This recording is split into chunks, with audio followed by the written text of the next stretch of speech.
Hi, I'm Chelsea Ingram, and today on AM's Behind the Forecast, I am thrilled to be joined by someone who needs little introduction. Many of you know her from Good Morning America. Ginger Z is the chief meteorologist and chief climate correspondent for ABC News. She has spent years helping millions of viewers not just understand the day-to-day forecast, but also the bigger story of how weather and risk shape our lives. Now let's dive in and go behind the forecast with Ginger Z. Ginger, welcome to the show. It is such an honor to meet you. We are very happy to have you here on AM's Behind the Forecast. I'm so happy to be here. Thank you for having me. I've got to start with this. You started on Good Morning America when I started college and I was studying meteorology. And I just thought it was the most amazing thing to see a female up there on the national stage covering weather for Good Morning America. And really are one of the reasons I feel like I'm in the career I am. So I want to thank you first and foremost. I love to hear that. It makes me feel like, everything is worth it because I've got a lot of mentees, but also I love my mentors. And so to have that relationship and that chain, even if it's, light and now we have it for the first time, it's really important. So thank you. Absolutely. So many people know you from Good Morning America, but let's go back. What first drew you into meteorology? And was there a moment when you knew this was definitely your path? Spent a summer on Lake Michigan in a cottage. My mom was engaged to be married to this guy who was our dentist, coincidentally. And we had never had the opportunity to be on Lake Michigan. Very few people get to do that and to spend a whole summer. And it was late 80s, 87, I think, 88. And we had a very stormy summer. And I had this canvas in front of me the entire summer where we got to watch thunderstorms come across. I saw waterspouts. I realized as an 8-year-old that what I was seeing was a puzzle that you could put together. And I didn't understand the puzzle yet, but I definitely had sparked my interest. And so that's where it started. I always think about that. My husband and I talk about this all the time. If Elton John hadn't picked the one letter at the top that was the writer, that was Bernie, that was his main man, would he still be the Elton John we know today? Would I have loved weather had my mom not gotten engaged and then didn't get married to that guy? I don't know, but that is definitely where it sparked. And then I found it really interesting. I remember in 3rd grade, we had a new set of encyclopedias, which tells you how old I am. And that was really exciting for the whole class. And I ran to the tornado part because I thought I had seen a tornado, which I did. It was just a water spout. And I wanted to know more about that, right? So it was as much as I could consume about weather, I wanted to do that. I just did not know what that would look like in a career, because if I knew one thing, it was that I was far too shy and not at all interested in being that person on TV talking about it. Wow. And you've even taught meteorology at Valparaiso University, and you're a prolific writer. So there's your Chasing Helicity STEM book series to inspire young readers. And then you have Natural Disaster and A Little Closer to Home, which delve more into your personal story. What did those experiences teach you about connecting with people, and how has that influenced your approach as a communicator? Once I had decided I wanted to be a meteorologist, and it really solidified when I saw the movie Twister, because I saw Helen Hunt's character and then I said, oh my gosh, that's it. That's what I want to be.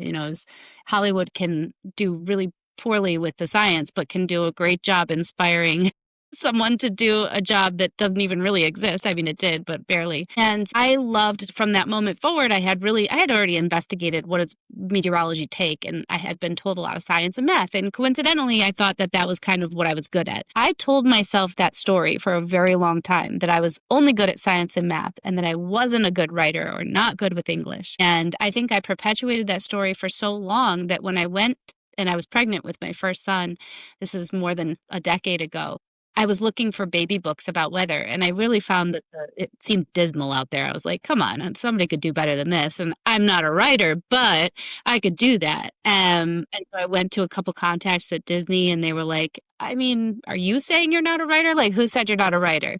You write pieces for TV? I'm like, yeah, but that's not writing. I told them about an idea I had for a character named Helicity, that I wanted to just do a very simple baby book, 30 pages or something, a lot of pictures. And they said, nah, this feels like a bigger book. Why don't you go just try to write a chapter or two and come back to us? And again, I think I told myself for a good month, I procrastinated. I was like, I'm not a writer. What is this person talking about? But then I just sat down, put the idea to the page, came back, and they were like, this is great. We want you to write a trilogy. And it was like, what? So what it taught me about communicating was, number one, I get in our own way the most. Nobody can put you down better than you. And I had done that for a very long time. I had put labels on myself that were so stifling for the longest time. And you actually don't know what you're capable of until you try it. And I think that I had done that in many other parts of my life, but not in there. And so writing allowed me to become something well beyond the communicator that I am on TV. This gave depth. It allowed for me to use my voice in the way that I wanted to, especially in the personal stories. And it just was such an eye-opening and heart-opening experience on all the books. And I'm actually writing another one right now in conjunction with Nat Geo. It's a totally different type of book, and I'm learning a lot about myself. And what I would take away from this and what I would tell people is, when you do something that's so uncomfortable for you, so uncomfortable that you think that you can't, that's the growth, the more growth that I've ever seen in myself. That's great advice. Kind of be more comfortable, being uncomfortable. It was just such a great skill to try. And that is something that I will go back to kind of the beginning. The reason I got into television late, because I didn't want to be in it. And then I hadn't taken any classes in communications. I hadn't taken any broadcasting classes at all, like not a one. So I really didn't have that education. And when I went out and started being a meteorologist, I was also a reporter, something I had never intended to do or thought that I would be doing. I learned very quickly how lacking I was in performance, in my ability to communicate clearly, because I hadn't taken vocal lessons. I hadn't taken diction. I hadn't, really focused on how I was going to present this information. So while I was in all of my jobs, I've always done one of those uncomfortable things. I started when I was in Grand Rapids, Michigan at Wood TV. I took an acting class at the local theater because I had never done anything like that. When I got to Chicago, I took improv for 2 years at Second City. And that helped dramatically in helping me to take what I do and make it entertaining, no matter what it is, and really broaden me out from just hanging at a green screen or being in front of damage. It really starts to help you be a better meteorologist and communicator when you start doing things that feel like they don't even fit. It's really impressive, the personal and professional development that you focus on for yourself. Yeah, I think it's both the curiosity of what does that look like, but I could tell I had a lot of void. Like I wasn't good.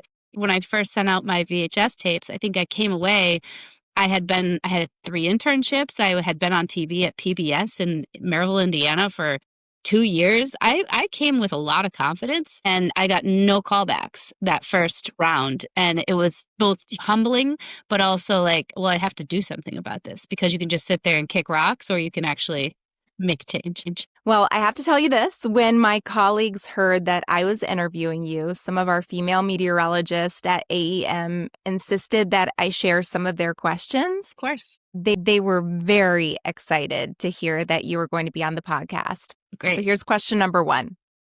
Many people were huge fans of you and Val on Dancing with the Stars. Yeah. They wanted to know if you have any favorite memories from that experience. Oh my gosh. The whole experience you cannot replace it. You saw somebody on a podcast recently and they said, it's life-changing. I saw Charlie D'Amelio saying it changed her life. And I know that sounds so heavy, but it does. It's really, talk about trying something that is so out of your comfort zone and puts you into this place that you've never been. It's why the show works still, because most of the contestants usually have not ever touched dance, let alone this type of dance. And watching yourself break down, you come in and you are not expert. It's really good for humans to do that, to reach that place of vulnerability and then to grow. We all love that. That's what that's what stories are made of, right? Is what watching someone go from breakdown to all the way back up. If I had like a specific memory, gosh, there are so many great ones. Val was an incredible partner, and he has coached everybody from Zendaya to, like these people who are really, really talented to people who are like me. And then if I had like to get more granular, he's a very tough coach, Val. Like when you're on the dance floor, it's not friendly. in the best way, right? He's motivating you. And we got really mad at each other because I was just like fed up with him and he was fed up with me. It's like week 8. We're just so tired of they were tired. And we were doing the rehearsal, and often the dress rehearsals went poorly, and we messed up pretty badly on one part.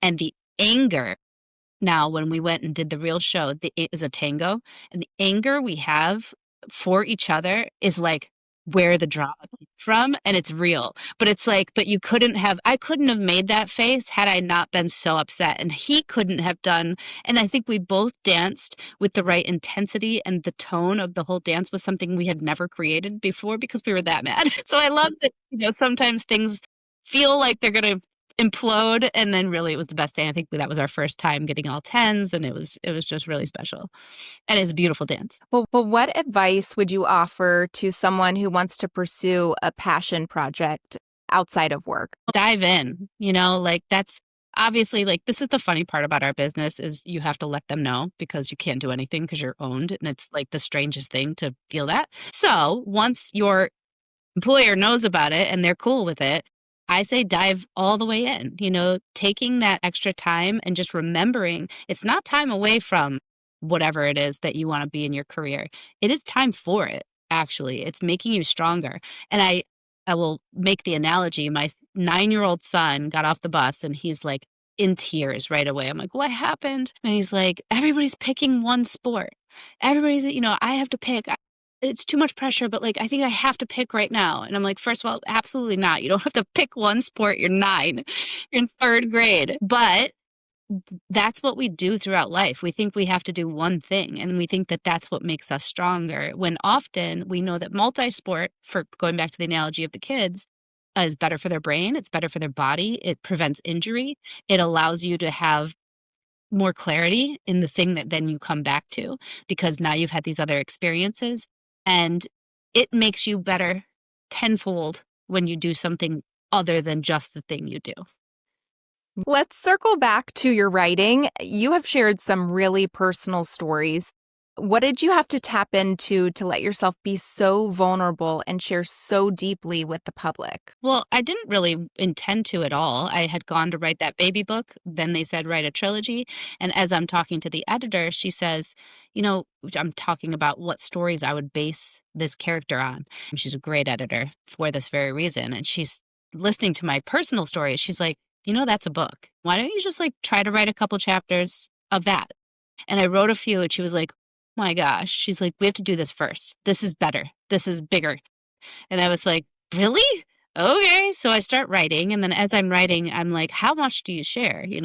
What's comfortable? I had always been, my whole career had been protected in that I didn't want anybody to know any of my personal drama, anything that had gone on, everything from, functioning on far too much alcohol while at work to being in an abusive relationship and then suicide attempts. And going to like actually getting inpatient treatment at a psych ward. So like these are big topics that I went to write a book about babies and rainbows. This was not supposed to happen. And I came out writing about depression and, the journey of mental health. If you want to get into it, my introduction says 10 days before I started my job at ABC News, I checked myself into Columbia's psych ward.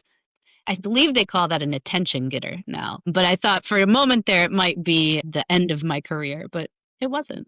I think it's incredible how everyone's embraced you. And you have been so vulnerable and turned out to be such an example of growth for your audience. And you have to be one of the most relatable people just based off of being willing to share all of that deep, what some would consider dark stuff and some of probably the hardest times in your life.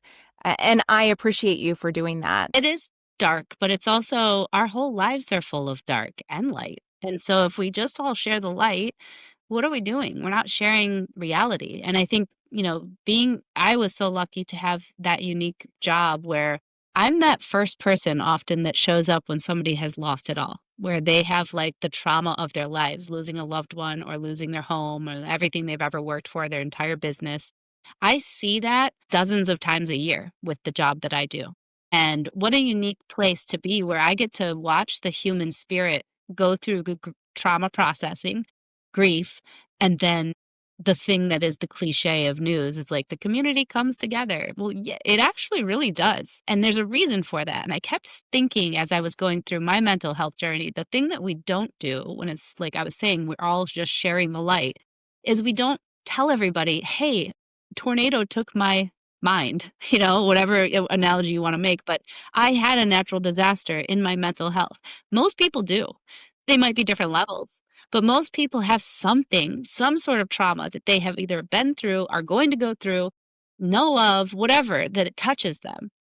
And so knowing that everybody's level of their trauma matters, we should all make people aware of it because that's the best way to gain control and healing over your thing is to own your story. And then just like in a tornado, right? Like the neighbor starts saying to the other neighbor, "Hey, what did you do for your insurance? Or what did this person do for you? How did you get the Red Cross to do this?" You start talking and you start having community. And that community might not have existed before, but now it does. And if we start doing that, we start sharing the dark because, like, dark is still kind of like this negative word. It's like, no, it's just part of life. It's because life isn't negative or positive, it's all of it. That's incredible. Here's another question from one of my colleagues. For all of the up and coming meteorologists out there, self-doubt, as she says, could be absolutely paralyzing. Is there any advice you'd offer young meteorologists to avoid those same self-doubts when it comes to their weather expertise? And then for newer meteorologists looking to improve their skills? This is going to be the same answer for both sets. And this is something that I wish I would have understood. Like when people say, what would you tell your younger self? It's this: use each other and ask questions, because I think I was so afraid of coming in and not knowing everything that I often didn't grow as much as I should have because I was so worried about not knowing. Whereas now I think about it, and in my first job with my chief, Mark Torgrosa, had I said, "Hey, I don't really know how to forecast tropical weather very well. I had one semester in it, but can you help me, when I'm looking at whatever?" I think he would have loved to have told me all of his skills. And he had great skills. He was 2 decades ahead of me in his career. He had the ability to communicate everything. And I was like so afraid of asking those questions because I wanted him to think that I was like the best meteorologist out there. And I think you become the best meteorologist by knowing less, by saying you know less, because the less you know, the more you're about to learn. And so on the other end, what I'm doing now is we've got a young man, Kyle, who just graduated with his master's degree. And I ask him questions all the time. I love to learn where people look at their modeling because we get stuck in our ruts, right? Like we use the same websites for the longest time. I remember always like in my other jobs doing like this, like twisting my monitor away because I didn't want people to see how I forecast or what I was looking at because I was embarrassed of it for some reason. No, like twist it over there so they can see and be like, "Do you use this? Or what are you using?" And once you get over that, it's both ego and it's like the fear of the vulnerability of somebody knowing you don't know something. Our job our jobs are constantly changing. I don't know who knows everything. I don't know anybody that knows everything. And I think that's what I would encourage both sides to realize is we can learn from each other and just be open to ask questions and vulnerability and just like be real. None of us know it all. And none of us are the best meteorologists out there because they don't exist. Yeah, absolutely. Let's talk about one of the storms that really defined your perspective as a meteorologist. I know you talked about your time on Lake Michigan and kind of seeing it all, but looking back, is there one storm in particular or one event, maybe something you covered while working in television that fundamentally changed how you think about forecasting? We'll have to do three because I always really peg these on we all have a why of why we do what we do. And my why has changed a minimum of 3 times. So the first one was Katrina. That was the first big storm that I covered. And I went down there, still really a young meteorologist who really didn't understand anything but the science. And I didn't know everything.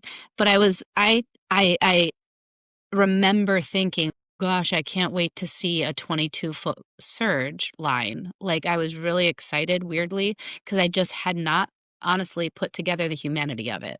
And within 30 seconds of being there, within hours after that storm, because we were in the state, but we just waited until we could get right into Gulfport, 30 seconds passes and you realize really quickly this is not about science. This is about people.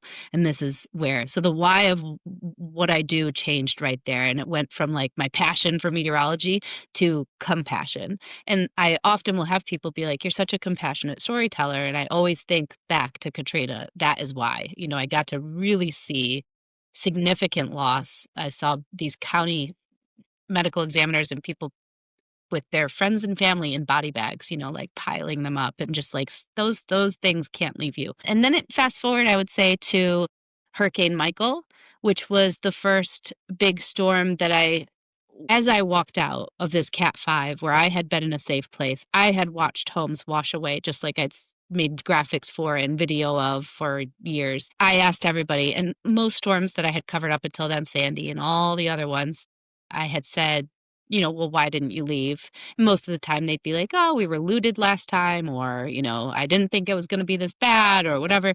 Every person, 12 people in a row that I met had, I don't speak English. I don't have a car. I wasn't able to get my oxygen and my dog. There were legitimate privilege reasons to why we were not rescuing people before the storm that we knew was going to hit as a very strong hurricane. And so my why kind of evolved into, why are we doing that wrong? There's something broken in the system, so that we've got to evolve that. And then Ida was another one. We knew it was going to be strong. The models kept printing out Cat 3 or 4, like a major hurricane for 9 hours over land. And I was like, well, that seems extreme. Even with brown ocean effect, it just felt like it's got to die out faster than that. And sure enough, it is a Cat 4 and then a Cat 3 for like 9 hours. I don't know if that's 8 hours or something. It was so long that it was over southern Louisiana, and we were there covering it. And this is the part that changed me, is that the modeling had done such a great job. And it had been doing that.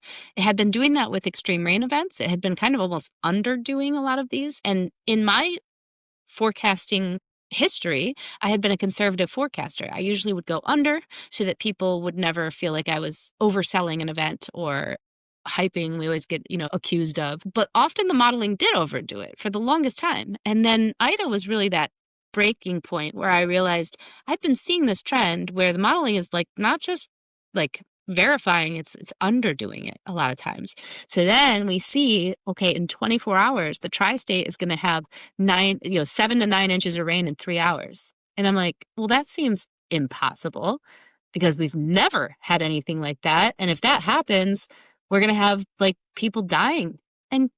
But I bought in, and I said to my managers, I think I should get up there, and they agreed. Okay, let's do this. Like we'll kind of abandon the original point of the storm. We had other teams there, but I'll go up there, and sure enough, 60 some people die drowning in their basements in Queens, like in the streets in New Jersey, and the models not just verify but underdo it. And so that storm changed my why of how or my how of how I forecast and how I look at modeling, and kind of realize that my communication style has to change. That's really interesting. What did those experiences teach you about how forecasts influence people's decisions to act? Yeah. So one big challenge we have is we cover a nation and often a world. And so that was something that I had to get used to coming from a local place, is like in local news, you can really just be responsible for your area. And that is a beautiful service that meteorologists all over the country do. And I miss that part of it.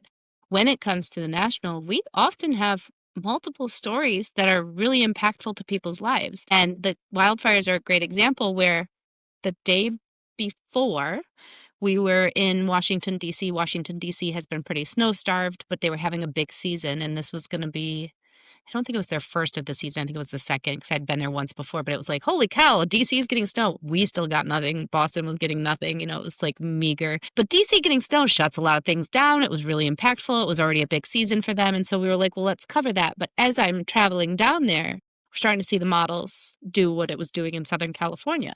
And as I did, I'm getting the timing right, but I think on World News that night, we decided, Mel, who does the evening with me, I said, we got to get this fire part in, the fire forecast, because it's bad. It looks really bad for California. And here I am standing in snow in Washington, D.C.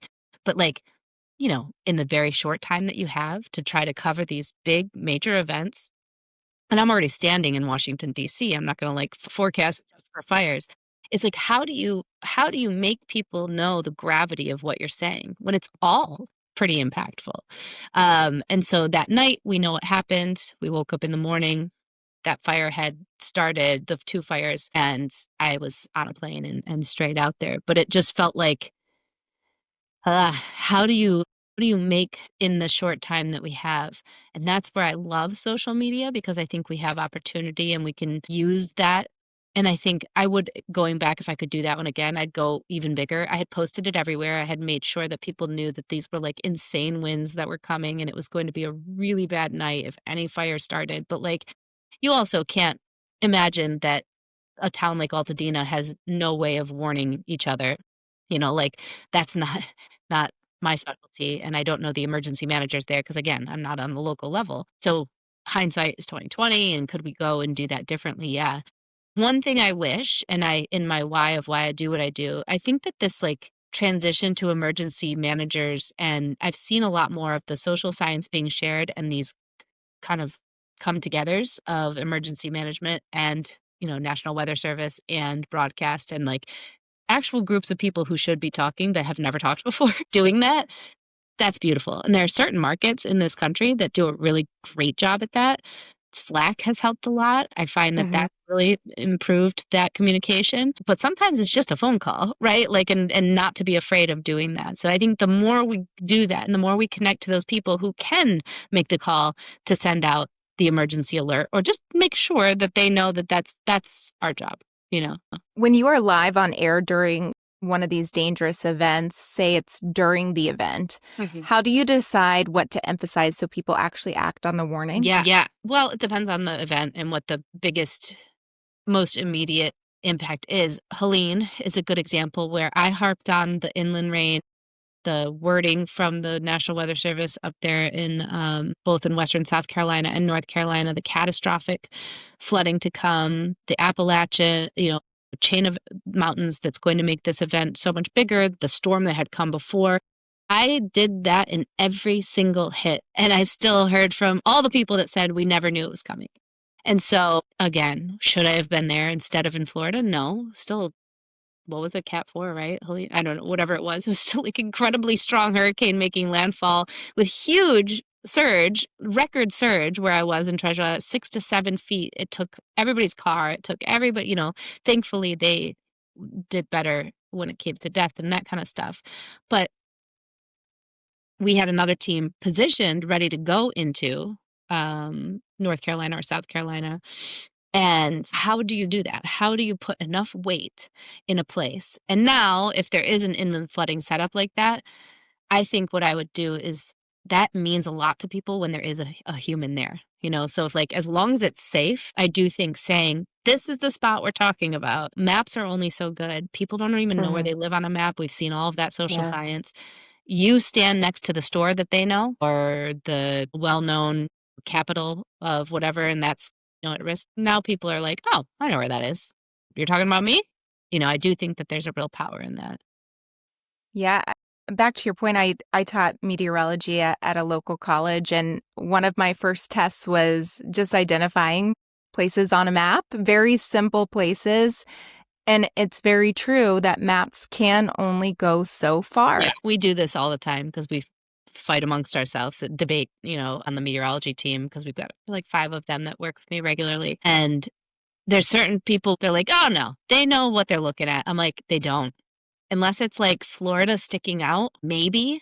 That's like one of the very few geographic features. I just think that geography is something people lose really quickly. They might have learned it once in 3rd or 4th grade, and then they're never looking at it again. And it should be looked at the same way we do geometry or something else that people don't reference regularly, but this one affects us every day.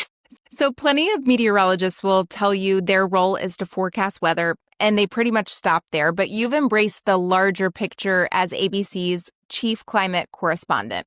What do you think that adds for your viewers? And has there been a time when the message didn't quite land the way you had hoped? Well, I think every meteorologist is a climate conduit, right? Like we all took climate science. At the end of the day, what I'm doing as the chief climate correspondent is presenting data, which is what I've done my whole life. I'm presenting information we know, information we don't know everything about, and telling people that. And I think that's still my job. And I think that an atmospheric scientist who knows the four layers of our atmosphere is the best storyteller and conduit of that type of information. So if a meteorologist is not sharing climatic data, how is a river gauge different than a tidal gauge at a sea level and sea level rise? You're just sharing that the sea is rising. That is it. What caused that? How are the causation and the what we do about it might start to feel like the message changes, but I just report on data. So if we have peer-reviewed consensus IPCC global hundreds of scientists that have come together and say sea level rise is primarily due to human-induced climate change, the acceleration of it, because sea level is always rising. But it's also, and I always make sure to tell the entire story. Of course, there's subsidence. Of course, there are other geographic and maybe even tectonic reasons behind some of the change. That doesn't mean that the rapid change in temperature on the Earth hasn't impacted. See, it did in paleoclimatology, and it's doing it again. So you can't fight that data.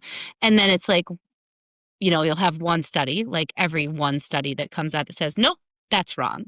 And so what we do is we present peer-reviewed, large-scale study as the best evidence that we have to explain why your tidal gauge looks like this. And that's it. I don't think the message ever doesn't land. I think that people interpret it strangely. I think that they interpret it based on their political interpretation, which is so odd. But because again, that's like saying the high temperature of 82 has a political stance. And actually, people are starting to even do that. And I'm sure you've seen this. I'm sure, like many local meteorologists will be like, what? I'm just I'm just forecasting. And like I'll bring up all the time, like every job I had, one of our go-tos was the almanac. Saying records these days is like political. Well, those records only go back. I'm like, right, that's what we've always showed you. A record that started in 1879. What? Why is this suddenly a question? Yeah, this is what we've always shown you. And since then, this is the hottest day that October's ever been on record. And actually, if you'd like to go back further, I've got some paleoclimatology, and this is where, I feel like my message doesn't just land. I think it punches right in the face when it came to like the Caribbean water temperatures a couple of summers ago. We were able to go back with paleoclimatologists and say, this is the hottest the water's been since humans have been on the planet. This is not just on record that we've got satellite records of water temps, that we're looking at, evidence-based sea core sediments. I live really close and have Columbia nearby. They have that Lamont Doherty. They've got like these beautiful, I've gone and seen all of their sediment cores, their ice cores.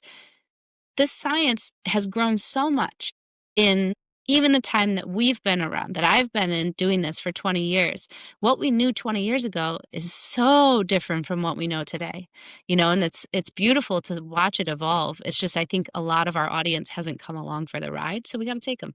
In an era when misinformation spreads so quickly on social media, how do you guard against the confusion and keep viewers focused on what matters most? I go back and forth between this, but if there's something that I've seen so widely and it feels like we need to lean in and explain, I'll do it. Especially if people in my real life start asking me about it, and it's not just some thing I've seen online, but if Robin or George or somebody at the desk says, "Hey, I saw this thing about X, it's a storm or something that's coming here."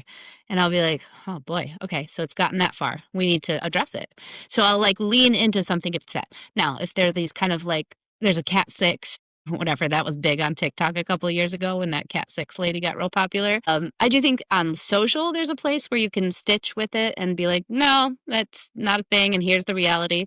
That's important. Tell them what you know, what you don't know. That's like my gold standard of how to be a good scientist. But on my broadcast, I just really like focus on the things, and I don't even have time half the time to be able to do that, on the things that they most need to know about.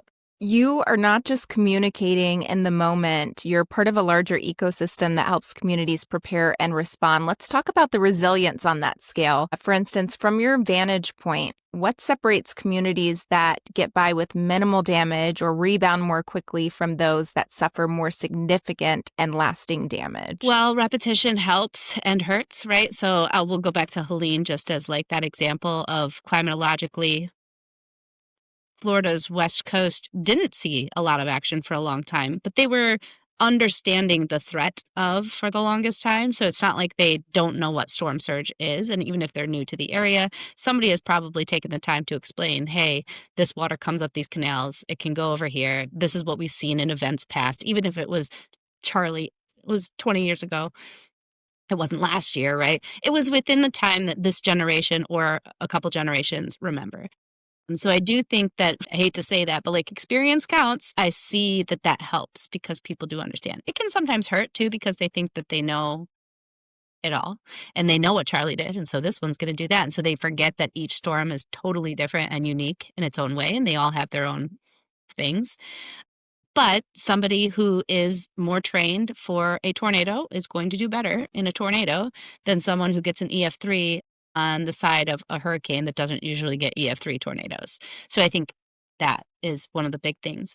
Now, I have, like I mentioned, I've seen some of these places that do so well where the EMS and the emergency managers in general have such great relationships with the National Weather Service, with their broadcast partners, and with their politicians. And that's a big part that I see a hole in a lot of places. There are sometimes press conferences that we will watch. Our producers just love a good press conference with a politician telling them what a storm's going to do. And we're always like, huh?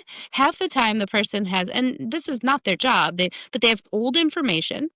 They are emphasizing the wrong part of the storm. And we've seen it, especially with snowstorms. This happens a lot up here, where it's like, what?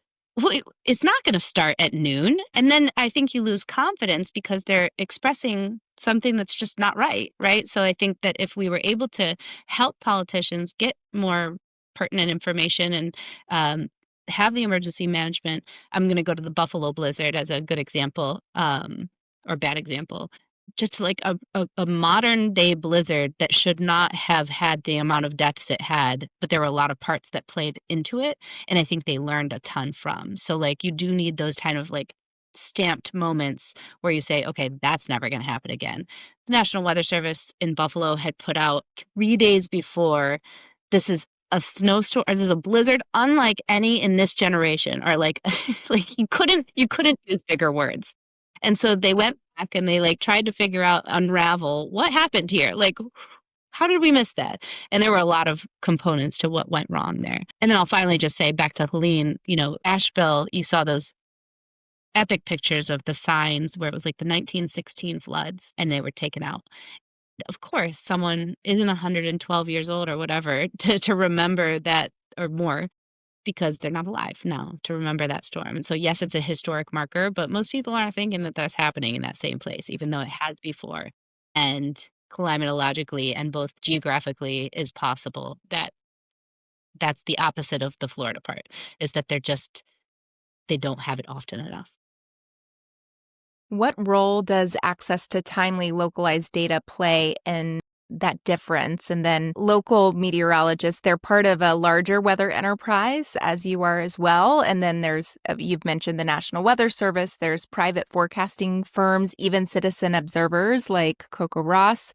How do the different elements of that ecosystem ultimately affect whether people on the ground get the warnings that they truly need? Well, again, I'll like give social media gets such a bad rap and it's awful in so many ways, right? But the Altadena fire was another great example of this local meteorologist who was like a Facebook group of, I don't know if you're familiar with the story, but he was one of the main reasons that people knew they were going to have a fire. Like anybody that had an idea and stayed up late was because of this guy. He's just a kid that grew up there who happens to be a meteorologist who I think he just had gotten out of grad school or something. I communicated with him for a while because we were going to do a story, but I do think that everybody from citizen scientists to your local broadcast, definitely National Weather Service and their involvement with the emergency managers, is the network and that spider web of saving lives. Like we can catch them. We just have to cross our nets, right? We just have to make sure.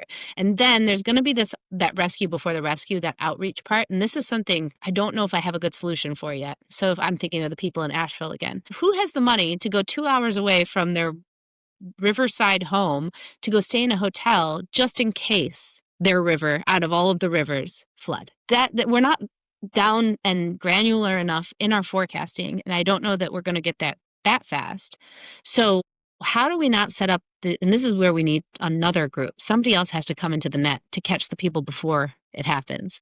And that's like that rescue before the rescue. Who's taking the bus around to anybody that lives within the floodplain and saying, not tonight. You guys aren't going down tonight. You get in this bus and you can bring your pet and you can bring all your stuff and there's no rules. And because the problem is a lot of times there's a lot of like limits that people can't, even if there is that help, that they can't get their help.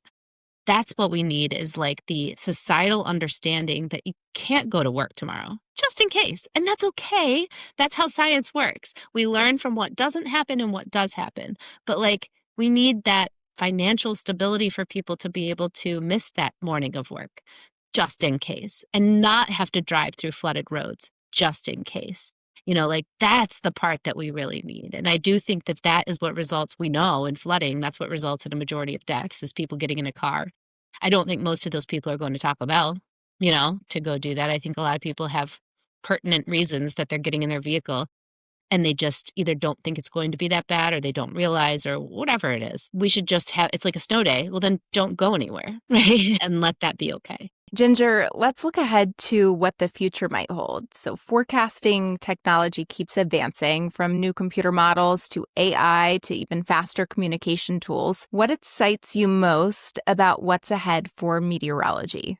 Oh my gosh, thinking about how much we've grown even since I started studying it, it's leaps and bounds above where we were. And now it feels like we're only going to go exponentially up from here. Observation is going to be one of our big hurdles. You have to have great inputs. And so to have that, how are we going to put the good foundation in? That I moderated a panel at Climate Week, and I was with the Google AI people who had put together the tropical stuff with the ensembles this season, and they've been really good. The ensemble did a great job, right? So after they were presenting, and I didn't want to put her on the spot there, I went up to the woman and I was like, so like, we love the modeling, wonderful, love to see that, but like, are you guys going to invest it all on the front end?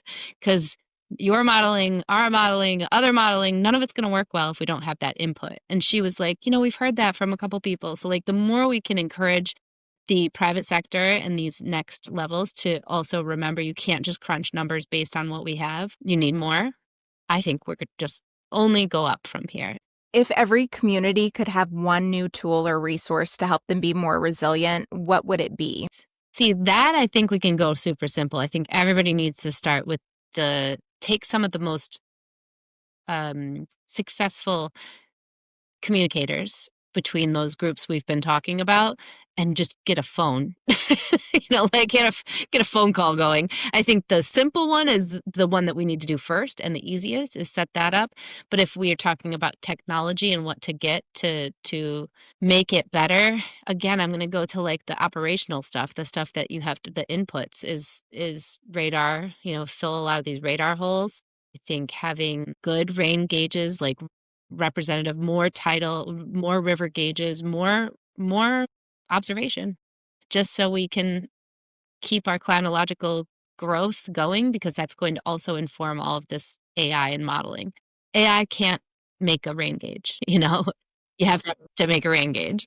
So I think just more of that. And Cocoa Roz is always a good start. I used it a lot when I was in local news, and I used it for observation, and we still reference it on a national level just to like cross-reference if radar estimates look anything like Cocoa Roz, any of the totals, just so that we're not like way off if something feels out of the range. I think we could get more people interested in that.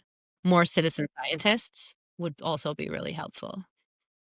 Absolutely. And I think we need more ground observations in general, but then we also need to make sure we are quality controlling these observations, especially if they're going to feed into important data that's going to save lives and be the basis for which people make operational decisions. Yeah, well, that's why I think I love like Coco Ross because you can find one that sticks out that isn't right. You can easily throw out a 2 inch among many other 4 to 5 in a pocket, right? And they have to be quality controlled just from the front end too. Like what type of temperature where are we measuring this? Obviously, all very uniform. And I always feel kind of greedy saying this because whenever I've gone to other countries and I've been fortunate enough to do a lot of stories in different parts of the world, but they often will turn to me and be like, "Okay, Ginger, well, our live shots, at this time, 3 days from now." I'm like, they don't have radar here. We are so lucky. We have such a great base in the US of weather information that I do feel a little greedy saying it, but hey, the more the better. This is how we get better. This is how we save more lives. So bring it on. But also, Argentina needs some more radars. By the way, Ginger, to wrap up, if you had to give us your forecast for the future, not about tomorrow's weather, but about how we prepare, how we communicate, and how we stay resilient, what would it be? I think start with personal responsibility from education from a young age. I think that and consistent education of how impactful weather can be, just basics of meteorology for people to understand. The ability to read a radar would be, I mean, it would be a class I would teach critical. My boys are 7 and 9 and we don't let them play with technology. So they don't have like iPads or anything. But so the one thing they're allowed to do other than take a photo if they like something is to go on my radar. So like they're unique. They know how to learn. They know how to read a radar because it's the only thing they get to play with on a phone. And they'll go around. They go and find like, ooh, who has flash flood warnings? So maybe not to that level, but it would be great if people just knew that and knew how these basic things work and how because if you start there, even with the understanding of, oh, I click on this and it's a severe thunderstorm warning, what does that mean? We are so far behind on the person. To me, that's personal responsibility of not understanding the information that is so right in your face. So I would start with that. And that would be a big focus for me if I were a teacher or like I just think that it's like knowing about your own body. It's just as important. Ginger, thank you so much for your time, for sharing your stories and your insights with us. Thank you for inspiring me in my career. Thank you for inspiring millions across the country in their careers as well in all the sciences. You've just been a huge champion of science in general in your role, so we appreciate you. And it's been a privilege interviewing you today on Behind the Forecast. Well, thank you. Good luck to you guys, and thank you for doing the work that you're doing, because the more we talk about it, the more people hopefully will hear. Ginger, thank you so much. And I hope all of you that are watching found it as informative and inspiring as I did. If you enjoyed, please subscribe and leave us a review. In our next episode, our guest will be Bernadette Woods-Plackey, the Chief Meteorologist and VP of Engagement for Climate Central and Director of the organization's Climate Matters program. In addition to being an Emmy Award-winning broadcast meteorologist in her own right, Bernadette has become the go-to expert for media professionals trying to understand the intricate connections between climate and weather. Bernadette will take us behind the forecast to explore these important connections, as well as her personal journey from broadcast meteorology into climate science. Until then, I'm Chelsea Ingram. Thanks for joining us, and we'll see you next time behind the forecast.